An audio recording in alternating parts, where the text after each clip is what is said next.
하시기로 합니다. 바쁜 심중에도 이렇게 또 많이 참석해 주셔서 진심으로 감사드립니다. 어찌 보면 이것보다 더 중요하고 또 바쁜 일이 있겠습니까? 어떤 여러분은 진심으로 내 재산에 관련해서 많은 그 관심을 가지고 있는데 저도 예비조합원의 한 사람으로서 여러분 같이 공감하고 있습니다. 1차 설명회 이후 여러분들의 많은 관심과 응원 덕분에 올 8월에 서울시에서 공모하는 재개발 후보지 신청에 동작부처가 협의해서 저희 지구도 참석하도록 그렇게 결정을 했습니다. 조합원 여러분들은 그 땀과 눈물이 쌓여서 한라산만한 그런 높이로 쌓여있는 소중한 재산에 관한 것이기 때문에 오늘 설명을 잘 보시고 우리 지역의 전체적인 어차피 여러분이 다 묶여있기 때문에 우리 뜻이 모아져야 됩니다. 그래서 그런 부분에서 우리가 사업 설명을 배치했으니까요. 여러분들이 이 기회에 다른 지역도 다 지금 신속통화 방송에도 나오고 이렇게 했었는데 우리만 다른 사람들 하는 거 구경만 하고 있으면 되지 않겠습니까? 그러니까 우리도 잘 살아보도록 노력해 봅시다. 그게 진심입니다. 우선 그 진행을 위해서 오늘 진행에 참여하신 분들을 소개해 드리겠습니다. 우리 지역의 자본력을 맡고 계시고 또 흑석 시설구역 조합장 하고 계시는 최형명 조합장 소개해 드리겠습니다. 그 다음에 또 우리 지역의 그 부의원으로서 정민아 의원을 소개해 드리겠습니다. 물심양력이 엄청 도와주고 있습니다. 그다음에 오늘 그 사업 내용을 설명할 그 거론설계사무소 그 최수환 소장 이사를 소개해 드리겠습니다.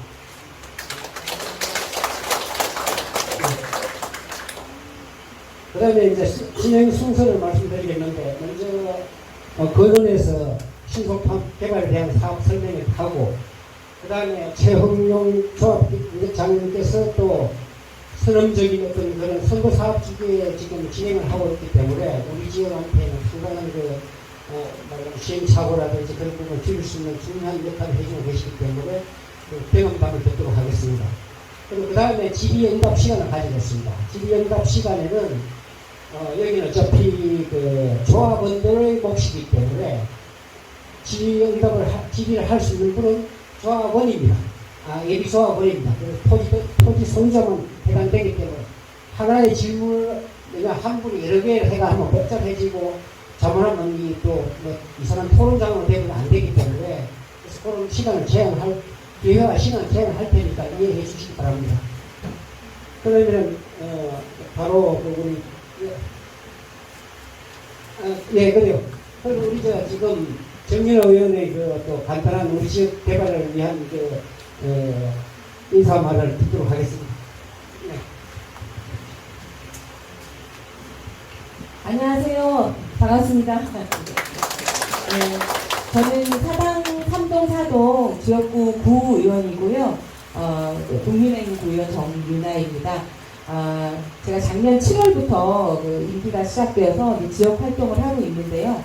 우리 사당 3동도 그렇고 4동도 그렇고 이런 여러 가지 정비사업 문제가 있어서 제가 우리 지역에서 일어나는 일은 어떤 현안이든지 잘 알고 있어야 되고 또 행정적으로 불편하신 부분이 있다거나 하신 분들도 하는 부분은 제가 구의원으로서의 역할로 또 여러분들에게 도움이 되는 일은 열심히 도와드리도록 하겠습니다. 아무튼 또 지역 개발을 위해서 애쓰시는 우리 주민 여러분들의 노고에 너무나 감사드리고요. 저희는 이제 의회에서 또 의회에서 할 수 있는 일도 열심히 하겠고 또 여러 가지 민원 사항이 있으시거나 그러시면은 연락 주시면은 또 성심껏 또 열심히 일해 보겠습니다. 감사합니다. 자, 그럼 여러분들 기다리시니 본론으로 들어가겠습니다. 우리 거론에서 바로 사업 설명을 하도록 하겠습니다.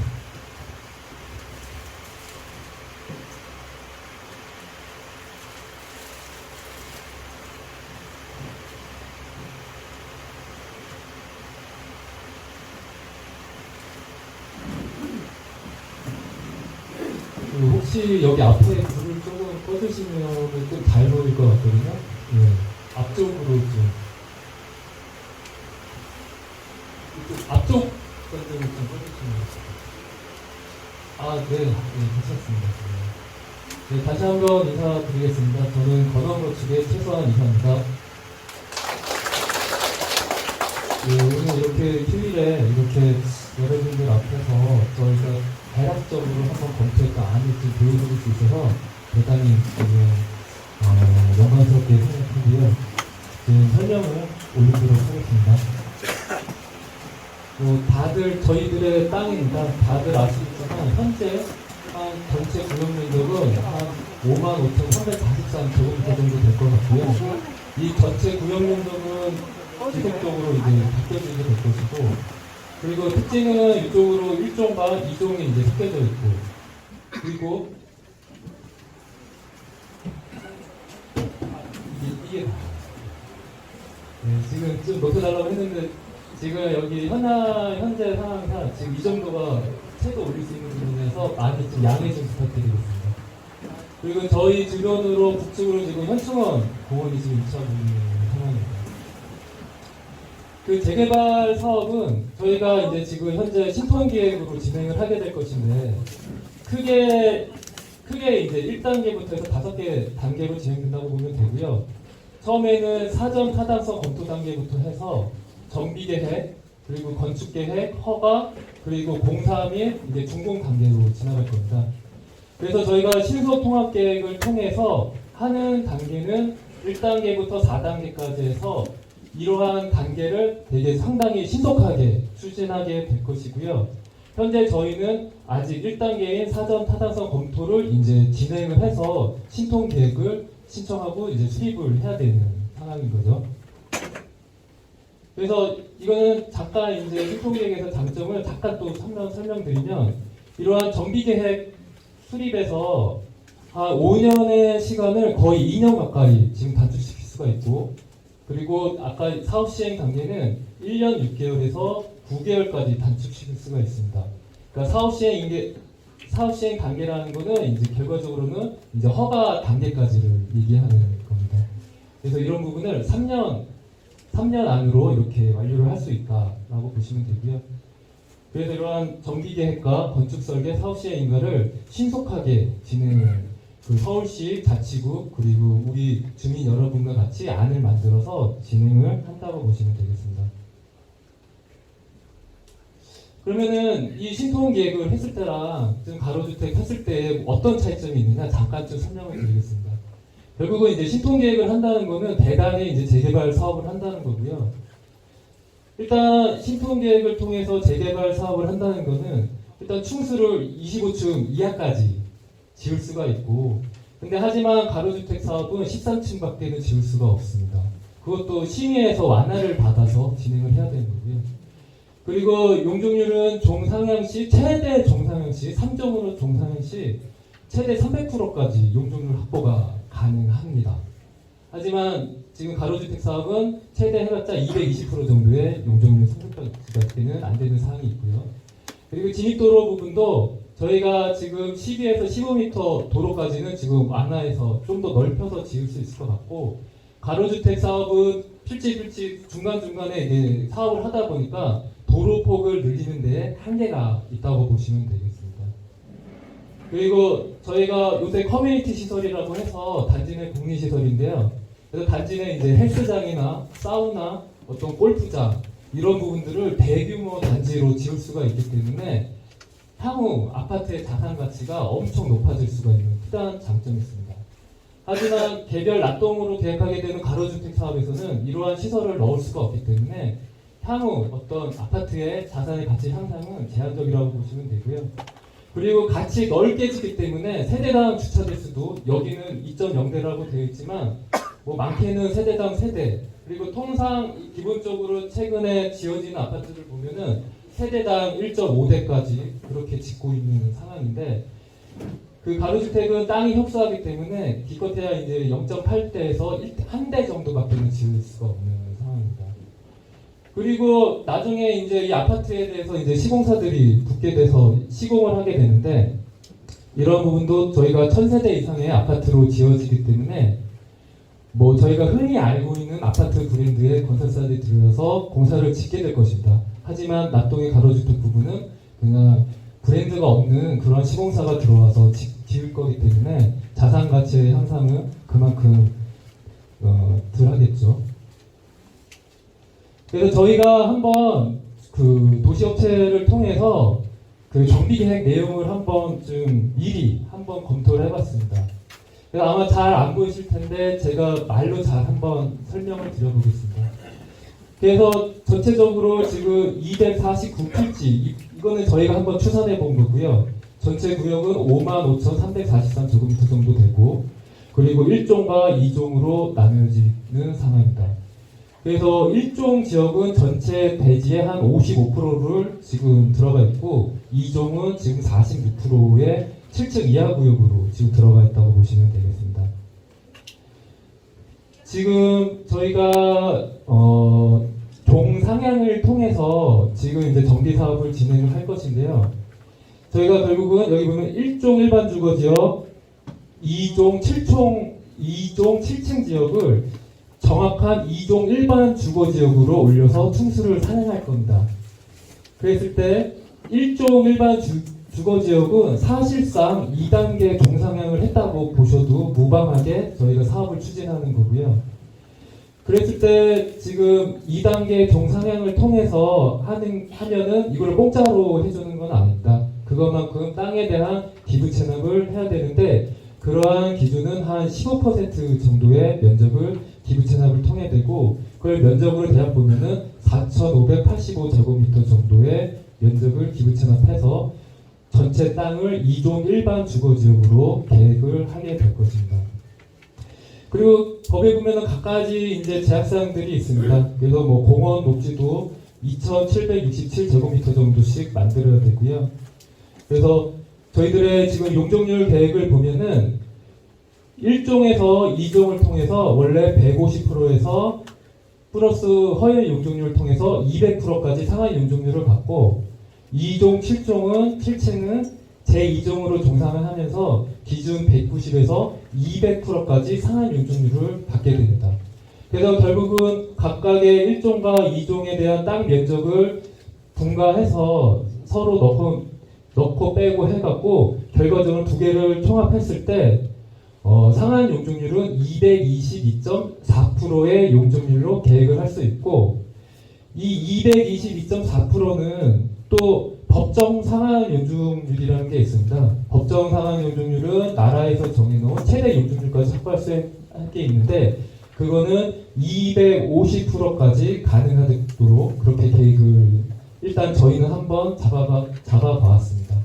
그래서 아까 저희가 서두에 설명할 때 300%까지 가능하다는 거는 이제 이거를 이제 300%까지 가게 되면 이거에 대한 이제 부담 면적을 더 많이 지어지기 때문에 저희 땅을 그만큼 떼어주기 때문에 저희가 판단했을 때는 2종 일반 주거까지 종상향을 해서 최대 맥시멈 250%까지 가는 게 그나마 좀 타당하다고 생각해서 일단 저희가 생각하는 부분은 250%로 해서 한번 계획을 잡아보았습니다. 그래서 이거는 뭐 저희들이 지금 설계 계획을 상세하게 한번 해본 건데 아마 보이지는 않을 겁니다. 지금 일단 그거 한번 넘어가 보고요. 이게 이제 저희들이 한번 시뮬레이션 해본 배치 계획안입니다. 그래서 지금 계획 용적률은 249.9%로 지금 계획을 했고 전체 세대수는 지금 1314세대로 계획을 했습니다. 근데 이제 1314세대로 가기 위해서 이제 필요한 부분 중에 임대주택이라는 것도 또 넣어야 됩니다. 그래서 지금 임대주택이 어떻게 들어가 있냐 하면 임대 3구 타입이 90세대 그리고 임대 4구 타입이 95와 91 타입으로 이렇게 들어가서 전체 278세대는 일단 임대주택으로 들어가는 걸로 되어 있고요. 나머지 전체 다 합쳐서 이제 1314세대로 이제 계획을 하게 되는 겁니다. 그래서 색깔을 보시면은 여기 이제 파란색으로 되어 있는 부분은 이제 4구, 3구형의 20평 이하의 세대가 이제 들어가고 있는 거고요. 여기 지금 이렇게 겨자 색깔로 되어 있는 부분은 이제 그 저희가 흔히 얘기하는 이제 국민주택의 84, 그러니까 34평형이 이런 식으로 들어간다고 보면 되고, 그리고 위에 39평 또는 40평이 될 수 있는 전용 면적 9구 타입이 위쪽으로 들어가는 걸로 봤습니다. 그리고 아까 말씀드렸듯이 저희가 종사장이나 개발 계획을 하기 위해서는 기부 체납을 해야 되는데, 이 파란색 부분이 저희가 전체 저희 주민들이 갖고 있는 땅의 경계라고 하면 이 부분에 땅을 좀 더 도로로 할애해서 이쪽 부분에 15m 도로와 이쪽에 12m 도로를 더 넓혀서 그 아파트로 들어오는 차량의 출입을 유효하게 하고 아래쪽으로 공원을 기부 체납해서 무료 단지로 같이 쓸 수 있는 땅을 할애해서 이렇게 계획을 하게 된 상황입니다. 이게 지금 250%에 14세대로 계획을 했는데, 이게 각각의 저희가 다들 아시겠지만은 지형차가 되게 심하게 있지 않습니까? 그래서 각각에 보면 하나, 둘, 셋, 넷, 5개 단으로 해서 한 6m 높이 차이로 해서 이렇게 단단단의 형태로 해서 위로 갈수록 좀 높은 지형으로 오게 될 것이고요. 주로 메인 도로는 이제 그 15m 도로를 통해서 이쪽 출입구와 이쪽 출입구를 이용해서 바로 지하 주차장으로 들어가는 그 시스템으로 계획이 될 것이고요. 그리고 보시는 이 배치도는 그냥 현재 저희가 대략적으로 바라본 이제 그 배치의 대략적인 아니고, 만약에 저희가 동의서를 거쳐서 그 신속 통합 계획을 신청하게 되면은 구에서 선정한 별도의 또 설계 업체가 저희 단지에 맞는 안을 또 다시 만듭니다. 그래서 그 안을 만들어서 신속하게 계획을 수립해서 또 진행을 하게 될 것이고요. 일단 참고로 한번 봐주시면 되겠습니다. 그래서 용적률 여기에 특히 봐줄 거는 용적률 250%에 세대수는 한 1314세대 정도 나오게 수 있구나라는 그 정도만 좀 봐주시면 되겠습니다.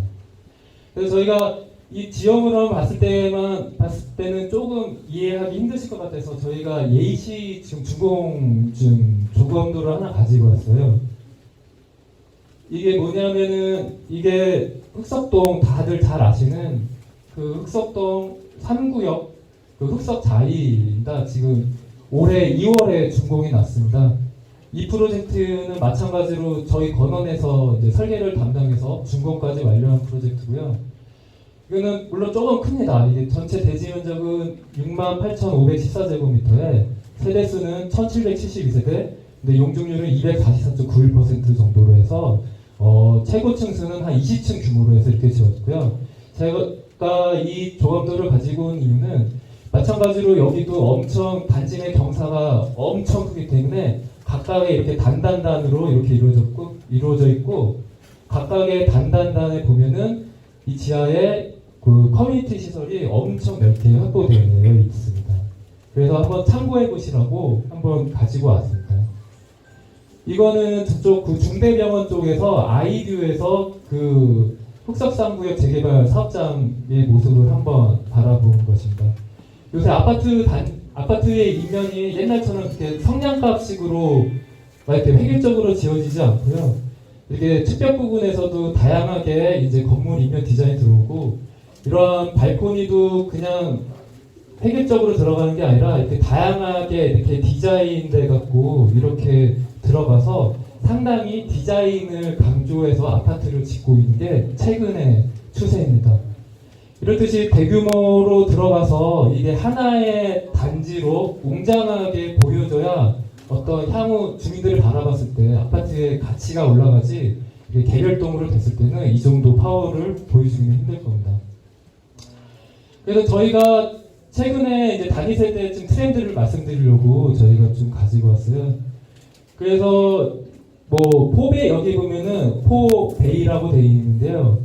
이게 무슨 뜻이냐면은 이게 남양 쪽으로 하나, 둘, 셋, 넷, 4개의 방이 이렇게 그 남쪽을 바라보고 있다는 뜻입니다.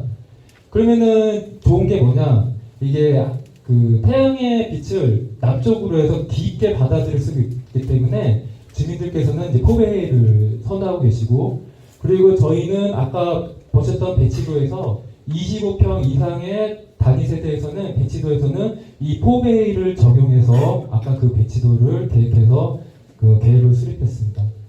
그리고 요새 층간소음의 문제가 상당히 심각합니다. 그래서 단위 세대 구조에 대한 부분도 이렇게 무량판 구조라는 방식으로 해서 지금 단위 세대를 계획할 수 있고요. 그리고 공간에 대한 부분도 현관에 2개의 동선 출입구를 열어서 클린존이나 팬트리 드레스룸을 통해서 별도의 공간으로 분리해갖고 클린존 공간이라는 것을 넣어서 계획을 할 수 있다라고 말씀을 드리겠습니다. 그래서 아까 보셨던 저희가 99 타입에 대한 단위 세대입니다. 그래서 아까 보셨던 남쪽으로 방이 침실이 하나, 둘, 3개가 있고 그리고 거실이 하나, 그래서 플러스 해서 4개의 포베이 단위 세대를 만들 수가 있고요. 아까 출입구 부분에 별도의 출입 동선을 만들어서 클린존 이쪽으로 해서 여기서 들어와서 미세먼지나 그런 부분을 여기서 털어서 바로 세탁기에 놓을 수도 있고요. 아니면은 장을 봐서 바로 주방 쪽으로 가서 여기서 그 필요한 물건을 이쪽에다 놔둬서 이렇게 할 수도 있고, 어떤 편의성과 위생을 동시에 이렇게 만족시킬 수 있는 아이라고 보시면 되고요. 그리고 이러한 드레스룸과 이런 팬트리 공간, 이러한 수납 공간이 최근에 아파트에서는 많이 중요하게 얘기되고 있습니다. 그리고 다음은 이제 35평 84 타입에 대한 부분이고요. 마찬가지로 이 부분은 이제 포베이로 이렇게 계획이 되고요. 하나, 둘, 셋, 4개로 계획이 되고, 뒤편에 이제 드레스룸과 이제 욕실 이런 식 부분이 있고, 그리고 주방 식당과 바로 연결될 수 있는 별도의 또 클린 라인을 만들어서 이렇게 계획을 할 수 있습니다. 이거는 이제 84 타입에도 이러한 판상 타입이 있고 이렇게 이제 타워 타입이 있는데요. 타입 타입이 이렇게 들어와서 침실과 거실이 이쪽을 남쪽을 바라다 보고 있고, 주방 식당의 이 부분은 좀 더 인테리어가 지금 가미된 조망형의 주방 특화 공간으로 해서 이렇게 지금 계획을 할 수 있다고 보시면 되겠습니다. 다음은 59A 타입입니다. 59A 타입 25평형이고요. 아까 말씀드렸지만 59 타입도 25평 타입도 지금 포베이로 해서 저희가 한번 들어갈 수 있는 것을 확인을 했습니다. 사실 서울 시내 단지에서 서울 시내 그 땅이 너무 협소하기 때문에 25평 포베이까지 지금 지을 수 있는 땅은 사실 되게 한정적입니다. 근데 저희가 한번 이렇게 시뮬레이션을 해보니까 저희 땅은 주변에 이제 공원도 있고 해서 25평부터 포베이가 가능한 세대가 될 수 있어서 상당히 참 축복받은 땅이다라고 볼 수 있겠습니다. 그리고 최근에 이제 무량판 구조라고 해서 여기 보면은 시커멓게 들어가 있는 이게 이제 기둥이라고 보시면 되고요. 여기 가운데 있는 이 벽은 그냥 가벽입니다. 가벽. 그래서 여기 보시면은 이러한 가벽은 나중에 저희 주인분들이 필요에 의해서 나는 자제분이 하나니까 그냥 침실 2와 3을 털어갖고 그냥 하나의 방으로 쓸 수도 있고, 다양하게 아니면은 거실 쪽으로 통합을 해서 거실을 더 넓게 쓸 수도 있고, 이렇게 다양하게 이제 인테리어 변화가 가능하도록 구조 방식 자체를 이런 식으로 지금 설계를 진행하고 있습니다. 이거는 이제 59 B 타입의 이제 타워 타입이고요. 그리고 아까 말씀드렸지만 이 커뮤니티 계획이 최근에 아파트 쪽에서 되게 상당히 중요합니다. 그 최근에 지금 아파트 커뮤니티 보면은 이게 피트니스 존, 힐링 존, 키즈 존, 에드 존, 실버 존 이런 식으로 계획이 되고요. 지금 보면은 이 그림에서 보면 여기에 그 유리벽이 있고 여기 상부와 여기 하부에 레벨 차가 한 6m 정도 납니다. 그래서 이러한 부분에서 이쪽 안쪽으로 이러한 커뮤니티 시설들이 그 반지하를 형성하면서 들어간다고 보시면 되고요. 이러한 단단히 이어지는 부분이 저희는 한 5개에서 6군데가 이렇게 형성이 되고 거기 안에 이러한 시설들이 들어간다고 보시면 되겠습니다. 그래서 피트니스 존에는 요새 기본적으로 아파트 하면 들어가는 게 이제 실내 골프 연습장도 들어가고요. 당연히 이제 피트니스 센터 들어가고 가장 선호도가 높은 게 이러한 스파와 이제 사우나 시설들이 가장 선호도 높게 지금 들어가고 있습니다. 그리고 이제 키즈존이라고 해서 단지 내 이제 그 키즈 카페나 그리고 이제 독서실도 넣습니다. 아이들이 공부할 수 있는 독서실도 넣고 이런 독서실도 그냥 공공 도서관에서 이렇게 넓게 오픈된 공간에서 공부하는 게 아니라 다 이렇게 개별적으로 칸막이로 형성되어 있는 이러한 도서관을 만들어서 독서실을 만들어서 공부하는 게 또 요새 또 트렌드입니다. 또 커뮤니티 시설 만들 때. 그리고 저희가 이제 또 향후 아파트를 짓게 되면은 단지 내에 또 근린생활 시설을 넣어서 필요한 이제 뭐 여기에는 이제 뭐 그 편의점이나 마트나 약국, 뭐 부동산 그런 것들이 들어가서 저희들 삶의 편의를 위해서 이런 부분이 부대 시설로서 근생 시설이 이제 들어가게 될 것입니다. 그리고 최근에 이제 다양한 아파트가 최첨단으로 바뀌면서 다양한 이제 주차 시스템이나 친환경 그리고 보안 안전에 대한 시스템들이 상당히 많이 강화가 됐습니다. 그래서 주차장 부분에서는 당연히 이제 전기차 충전 시설은 당연히 이제 들어가고 있고요. 그리고 이거에 지금 지하 주차장의 주동으로 들어가는 부분인데 이런 식으로 또 별도의 드롭 오프존을 만들어서 마치 그 지하 주차장에 쌍막하게 그 주동 자기집 주동으로 들어가는 게 아니라 약간은 그 호텔식 분위기로 해서 드롭 오프존을 만들어서 계획하기도 하고요. 그리고 실제 단위 세대 내부에 수납 공간이 없기 때문에 지하에 이제 세대 창고 같은 것들을 만들어서 이런 수납 강화식으로 해서 만들기도 합니다. 이런 무인 택배나 이런 부분은 당연히 들어가야 되는 부분이고요. 그리고 지하에 이렇게 차가 지나가게 되면은 전기를 아끼기 위해서 차가 지나가는 그 동선에 따라서 불이 자동으로 이게 켜졌다 꺼졌다 자동차의 흐름에 따라서 그렇게 이제 된다고 보시면 되겠습니다. 그리고 아까 얘기했던 이제 그 소음 문제 때문에 층간 소음에 대한 문제도 많이 기술 개발이 됐습니다. 그리고 관련된 법규도 많이 강화가 됐고요. 그래서 그런 부분에서 층간 소음에 대한 부분도 많이 기술적으로 그 강화가 됐고, 그리고 단열재 성능에 대한 부분도 많이 강화가 돼서 요새 아파트는 사실 한겨울에도 따로 뭐 보일러를 안 틀어도 웬만하면 따뜻할 정도로 그렇게 유리 성능이나 그 단열재 성능이 엄청 좋아졌습니다. 그리고 창의 기밀 성능도 엄청 좋아졌고요.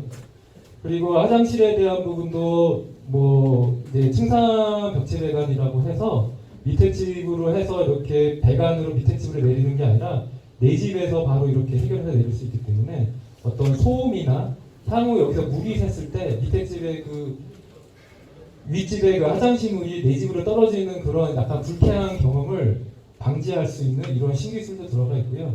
그리고 환기가 중요하기 때문에 이제 전열교환 이런 부분 시스템도 많이 도입하고 있습니다. 그래서 보안 안전에 대한 부분도 이렇게 강화가 되고 있고요. 네. 그래서 지금까지 제가 한번 저희들의 한번 계획안을 대략적으로 한번 시뮬레이션 해봤고, 그리고 배치도도 한번 보여드렸는데 결국은 그렇습니다. 이게 어떻게 보면은 다들 잘 아시겠지만 조그만 힘들이 모여서 뭉쳐야 이렇게 큰 힘을 내잖아요. 그렇게 해야 대규모 단지를 만들고, 그랬을 때 이러한 전체 이런 화려한 지금 커뮤니티 시설도 같이 집어넣을 수 있기 때문에 우리 삶의 편의도 좋아지고 또 아파트의 가치도 올라가고 충수도 뭐 20층, 25층까지도 올릴 수 있고 용적률도 더 충분히 더 올릴 수 있고 도로도 넓힐 수 있고 그러한 많은 장점이 있는 게 결국은 큰 재개발 사업이라고, 그리고 신통기획이라는 거는 그 재개발 사업의 하나의 빠른 패스트 방식이라고 보시면 되는 거고, 저희는 어쨌든 재개발 방식으로 진행을 한다고 보시면 되겠습니다. 이상 설명을 마치도록 하겠고요. 어떻게 질문을 바로 받을까요? 아니면 끝나고 받을까요?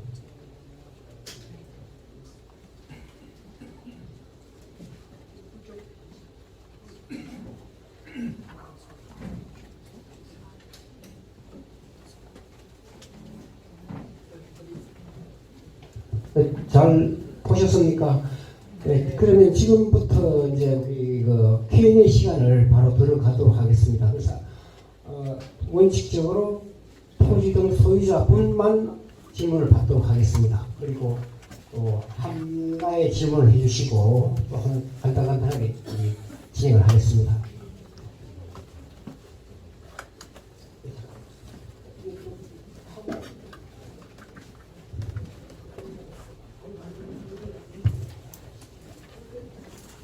잠깐만 기다려주세요.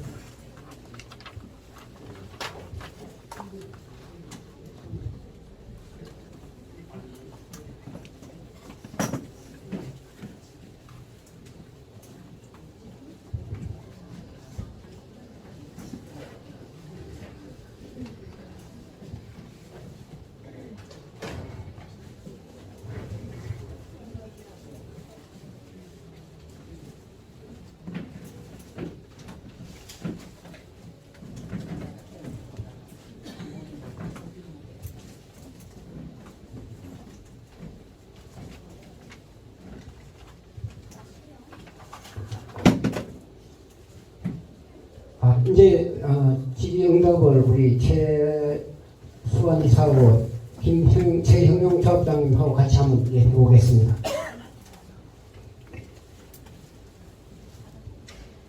예, 안녕하십니까. 저 성락빌라에 살고 있는 사람인데요. 다른 말은 좀 설명을 잘 들었는데요. 아주 럭셔리하고 아주 좋은 그 설명을 들었는데 럭셔리하고 좋게 살면 다 좋습니다. 근데 자부담금이 많아지는 게 그게 그 문제입니다. 좋게 하려고 얼마든지 좋게 할 수 있는데 자부담금이 얼마 정도 되는지 그 건축 단가가 비싸지니까 그거에 대해서 자부담금이 엄청 늘어날 것 같아가지고 그런 이한 3한 정도는 가지고 있어야지 우리 그 입주하고 있는 사람들이 우리 부담을 생각을 해서 우리 뭐 2한이 좋겠다, 3한이 좋겠다 그런 거지. 럭셔리하고 좋은 거 나빠하는 사 하나도 없습니다. 그러니까 거기에 대한 대안도 두서너 개 마련을 해야지 그런 식의 설명을 하게 되면은 좀 그렇습니다. 그래서 제가 편의상 앉아서 말씀드리겠습니다. 지금 좋은 의견 주셨고요. 그런 말씀을 듣고 답을 드리기 전에 지금 제가 이쪽 사당 3동 체육관 앞에 개발을 진행하는 그 부류가 하나는 그 지역주택 조합 방식, 또 하나는 가로정비 주택 사업 방식, 지금 서울시에서 정책적으로 진행하고 있는 신속통합 진행 방식이 있는데 굉장히 지금 정책적으로 진행을 하기 때문에 신속통합 기획의 방법은 혜택을 좀 주고 구청이나 서울시에서 장려를 하는 그런 입장이라고 보며 또 무조건 가로정비 주택 사업이 나쁘다고는 제가 말씀 못 드리겠어요. 그러나 우리가 집을 일반 주택을 지을 때 개인이 지을 때 60평을 가지고 짓는 거하고 100평의 대지에서 짓는 거하고 수익이 훨씬 100평을 가지고 짓는 게 낫죠. 그건 이해하실 거예요. 그런 맥락으로 보셔야 돼요. 무슨 얘기냐면 가로정비 주택 사업은 10,000제곱미터 약 3,300평 정도에서 그 이하에 되는 면적으로 기존의 그 도로를 살리면서 시가지를 살리면서 도로를 살리면서 새로 신축을 하라고 하는 방식이 가로정비 주택 사업이에요. 그러니까 전체를 다 지금 정만식 추진위원장이 진행하는 전체 이렇게 면적이 뭐 2만 5천 이상의 면적을 가지고 하는 방식은 가로정비 주택 사업은 맞지 않습니다. 그런 점이 있고 또 하나 지역주택조합 사업은 동작구가 유일하게 지역주택 사업을 많이 진행을 하고 있어요. 특히 남성역 주변으로 보면은 최하 5개, 6개가 진행을 합니다. 근데 거기에는 이제 무주택 세대주들은 무조건 조합원의 자격을 가질 수 있는 게 있고 또 국민주택 규모 이하에 우리가 국민주택 규모라고 하는 것은 우리가 많이 잘 쌓아져서 그런 것 같은데 34평, 84제곱미터 미만의 그 아파트나 주택을 가지고 있는 분들도 그 조합원들 참여를 할 수가 있어요. 그런 장점은 있는 반면에 100명이면 95명이 내 토지를 사용하세요. 동의서를 써줘야만 이 사업이 진행이 돼요. 근데 이게 사실은 우리가 공동사업을 진행하면서 100명의 토지등 소유자가 있는데 지금 여기 신속통합기획이나 기존의 재개발, 재건축은 토지등 소유자가 75%만 동의를 하면 조합 설립을 인가를 해주고 조합 설립 인가가 나면은 쭉 절차적 과정을 거칩니다. 건축 심의 받고 설계를 잘 그려가지고 이 사업시 인가 받고 관리 처분하고 분양 신청 받고 이런 일련의 과정들이 쭉 가면서 굉장히 생각보다는 더디게 가는데 되짚어 보면은 지역주택조합 사업은 아까 그 신속통합기획이나 재개발 재건축은 토지등 소유자가 75%를 동의하면 조합이 설립돼서 가는데 지역주택조합은 95% 이상이 내 토지를 내놓고 같이 공동사업을 하겠다라고 하는 토지 승낙서를 써줘야만이 진행이 되기 때문에 그래서 지역주택조합이 사실 좀 더딘 점이 있습니다. 제가 단점만 말씀드려서 죄송한데 어차피 개발을 제대로 하시려면 신속통합계획을 진행하셔야 되고 근데 나는 가로정비주택 사업이 좋다. 내가 친한 사람이 그걸 하기 때문에 같이 하고 싶다. 그걸 할 수가 없어요. 현실적으로. 왜?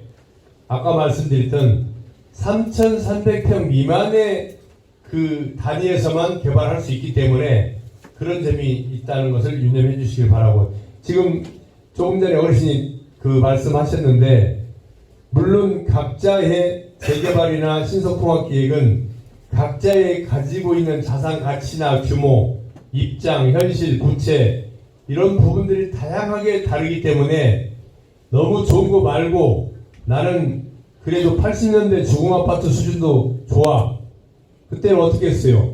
잠실이나 반포의 13평 주공아파트가 그냥 슬랍으로 쭉 올려가지고 세부 내용도 없었어요. 크게 겨우 해주는 게 그 싱크대나 붙박이장도 있을까 없을까 한 정도였었고 그렇기 때문에 돈이 많이 안 들어갔죠. 분양했을 때. 근데 지금은 강남이면 강남대로 또 모양을 내고 또 이런 영통이나 신도시 같은 데도 그렇고 계속 이 좋아지는 삶의 질이 좋아지다 보니까 저희 나라가 국민소득이 3만 불을 넘다 보니까 기왕이면 할 때 제대로 하자 해가지고 자꾸 좋은 것만 원하다 보니까 이게 너무 보통 사람들이 생각하기에는 사실 들어가기가 버거운 것도 맞아요. 근데 이제 근자에 또 공사비 자재 상승률 이제 자재비가 상승된 비용이 더 들어갈 수밖에 없을 것도 있고 또 물가 상승률도 있고 경기는 국민들이 느낄 때는 항상 안 좋은 것 같고 물론 힘든 건 마찬가지. 그러나 그만큼 더 들어간 만큼의 가치가 있기 때문에 분양가는 올라가는 건 맞습니다. 그런데 그렇다고 해서 좋은 걸 입혀가지고 많이 받을 또 필요는 없을 것 같고 보통 사람들이 여기 다수가 만족하는 그 이란 어르신이 말씀하셨던 이란 4만에 마감재나 그 환경을 만들어 놓고 그때마다 계속 결정을 하는 거예요. 그럼 결정을 조합장이 하느냐 누가 하느냐 이 시스템 구조가 여기가 지금 약 800명이 되면은 토지등 소유자가 조합원으로 바뀌는 순간이 조합이 설립되면 조합원으로 바뀝니다. 그러면 법적으로 강제해서 도시정비 특별법이 정해져 있어가지고 공동사업을 진행하는 데 있어서 이런 부분은 반드시 지키고 가세요 하는 부분이 있어요. 무슨 얘기냐? 그럼 어떤 의사결정을 할 때 계속 800명이 모여서 할 수가 없어요. 그러면 절반 이상만 모이면 될 거 아니냐? 다수결 원칙에 의해서. 근데 그것도 허용이 안 돼요. 물론 허용이 총회에서는 그게 되는 경우도 있고 또 중요한 결정을 할 때 시공사를 선정할 때 그때는 실제 그 조합원들이 20% 이상 무조건 직접 참석을 한 걸로 전제로 해서 시공사를 뽑아야 된다. 근데 오히려 시공사는 50% 이상 와야 돼요. 20%가 아니라. 사업시행 인가 같은 중요한 설계 변경이 확정될 때는 예를 들어서 800명 대상의 조합원이 있을 경우에 20%가 꼭 와야 되는 게 사업시행 인가고 그러면 진짜 중요한 시공사를 뽑는다.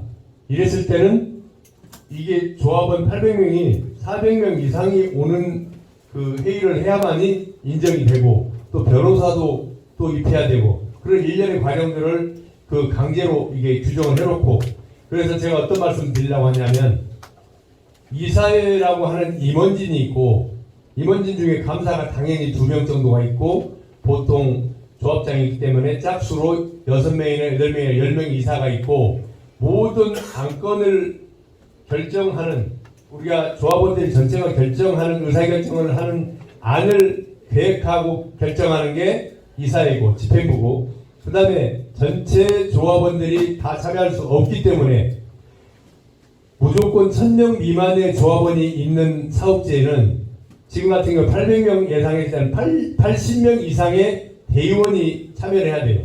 그걸 누가 뽑냐? 총회에서 뽑고 그 총회에서 뽑지 않는 부분은 모든 부분을 대의원회에서 뽑게 돼 있어요. 그리고 그러면 중요한 부분은 어떻게 하느냐? 4가지 분야가 있어요. 우리 설계 이사님 오셨지만 설계하고 시공사 뽑는 거 하고 정비업체 행정무 관리하는 정비업체를 뽑는 거 하고 그 다음에 감정평가 업체를 뽑는 거는 반드시 전체 조합원이 참여할 수 있는 총회장에서 뽑아야 한다라고 하는 이게 강행 규정이 있어요.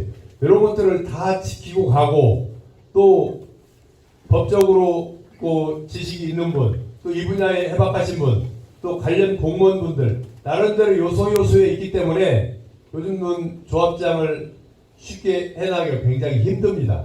하나만 실수해도 굉장히 카페나 그 밴드나 단톡방에서 그냥 벌떼처럼 20명, 30명이 일주일 동안 공격을 하면 한 50명이 공격하면은 조합장이 바로 손들어요. 왜? 투명하지 못하고 소통을 제대로 못하고 엉뚱한 안건을 올리고 자기 욕심을 내고 이러면 안 된다는 거거든요. 그런 부분들이 생각보다는 투명하게 합리적으로 짜간다라고 하는 말씀을 드리고 또 신속통합계획이라고 하는 그 룰을 그 프로세스 절차법을 다 만들어놨어요. 단계별로 이건 어떻게 하고 이거는 예를 들어서 감정평가를 딱 했으면 분명히 불만이 나오기 때문에 이거는 그 180일 이전에 반드시 이의신청을 해야 다시 재감정을 해서 안내를 해주고 그러면 조합장이 마음대로 뽑아가지고 임원이나 대의원들은 잘해줄 거 아니냐라고 하는 인식이 있었기 때문에 그런 민원들이 이미 그동안 많이 들어갔기 때문에 무조건 감정평가는 업체를 2개 업체를 구청에서 뽑아가지고 평균 산수를 해서 각자 개인한테 통보해주는 그런 방식.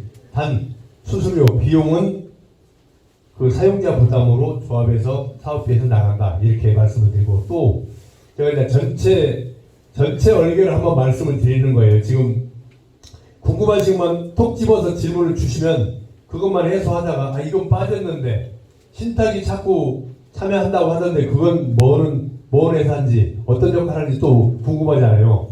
저희가 사실은 신탁 대행자 방식으로 해서 재개발 사업을 진행하는 현장이 그 흑석 11구역이에요, 제가. 그래서 신탁은 또 뭐 하냐면, 결국은 이 사업을 진행하려고 그러면은, 원래는 돈을 조금씩 걷어야 돼요. 100만원에 1000만원씩 걷어가지고, 측량하는데 돈 쓰고, 조그마한 사무실 운영하는데 쓰고, 상권자들 급여 주고, 세금 내고 해야 되는데, 나 하겠지 하고 돈을 안 내. 당연히 안 내죠. 내 쓸돈도 없는데 누가 100만 500만 내라면 내겠어요. 그래서 모든 사업지는 그 원래 이론적으로 서울시에서 그 자금을 빌려주게 돼 있습니다. 5억이나 10억을 그 사업비를. 근데 소송 중이면 또 안 해주고 한쪽에 비대위가 싸우고 있으면 또 안 해줘. 이 사람들 언제 갈지도 모르는데 우리가 돈 빌려가지고 주체도 없는데 누구한테 받느냐는 거죠. 공무원들이 서울시에서나 구청에서.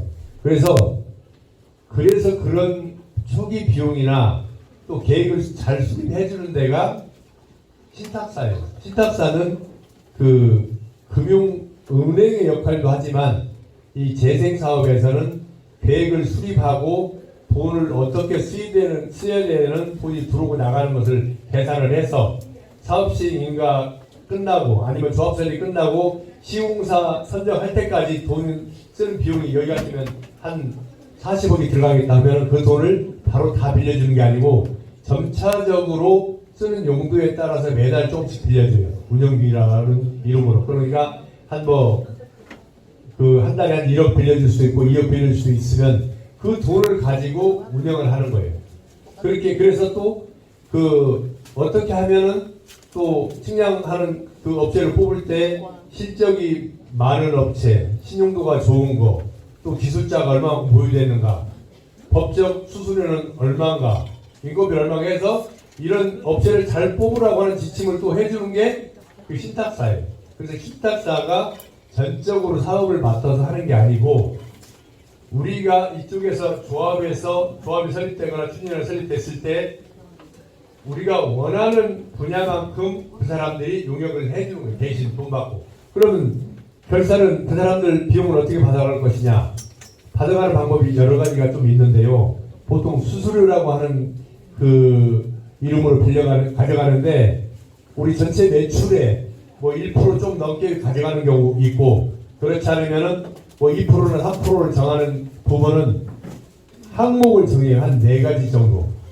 그러니까 조합에서 나중에 분양을 해서 들어오는 수입을 토대로 해서 조합원들이 분담하는 분담금 항목, 또 임대주택을 지어서 서울시에 좀 싸게 팔았을 때 그 매출, 그 다음에 상가를 분양했을 때 또 들어오는 수입, 그 다음에 일반 그 아파트를 일반 분양했을 때 들어오는 수입, 이 한 4개의 수입 중에 뭐 2%든 3%든 우리가 순수하게 수입이 되는 분야에서 나머지 수수료를 신탁사에 주는 그런 그 원리로 진행을 한다는 말씀을 드릴게요.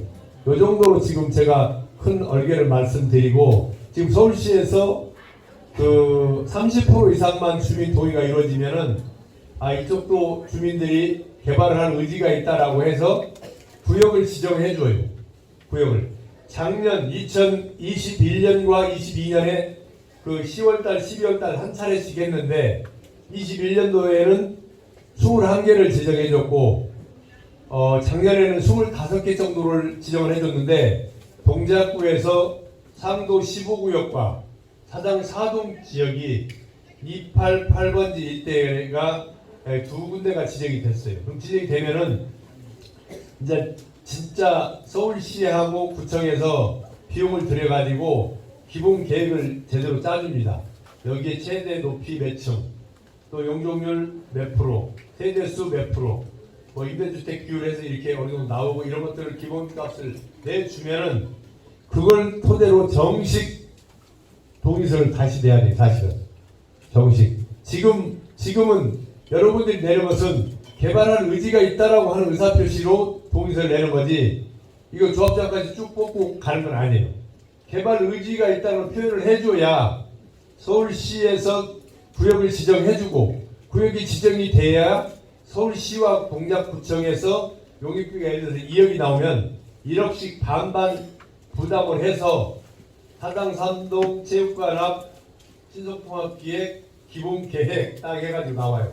전체 세대수가 1500세대가 나올 것인지 1400세대가 나올 것인지 그려주고 용적률과 조합원 정확하게 확정해 주는 것과 이런 것들이 나오면 그때 가서 하셔도 안 되죠. 보니까 이거 뭐 너무 우리가 조합원이 800명이라고 하는데 1200 겨우 1200세대 짓는데 이거 임대택병 별로 사업성이 없고 아까 어르신 말씀하셨듯이 너무 고급화만 시키면 부담이 많아서 나 못하겠다 이래서 그때 안 하시면 돼. 그때 제대로 된 설명을 또 듣고 결정을 안 하셔도 돼요. 근데 지금 일단은 기본계획도 나오기 전에 뭐 할 거야 우리 쫓겨나는데 뭐 얼마가 부담된대 2억씩 있어야 되는데 그냥 뜬 소문만 가지고 붕붕 뜨다가 결정을 못해. 했어. 옆집 물어보고 거기 누구 마마 나도 할게 따라서 이런 분위기가 또 많이 형성돼. 왜? 정확한 정보 공유를 못하기 때문에 그래요. 근데 그나마 지금 우리 사당 3동 정만식 추진위원장님은 체계적으로 계속 그 구청에 가서 그 협의하고 또 소통해서 물어보고 또 개발만 전문적으로 관리하는 동작 주식회사 가서 계속 공부하고 이렇게 오셔가지고 그나마 바르게 가는 것 같아요. 제가 봤을 때. 그렇지 않으면은 저도 올 필요가 없죠. 지금 핵심은 그거예요. 여러분들이 지금 개발을 의지가 있다 없다를 동의서로 내주시고 의지가 있어가지고 서울시에서 지정이 되면 계획 수립을 다시 해서 그때 또 다시 여러분들이 동의서를 내는 거니까 지금 냈다고 해서 나는 무슨 끌려가고 따라가는 게 아니에요. 핵심은 이거 같아요. 이 정도입니다. 다른 분들 기회를 주더라고요.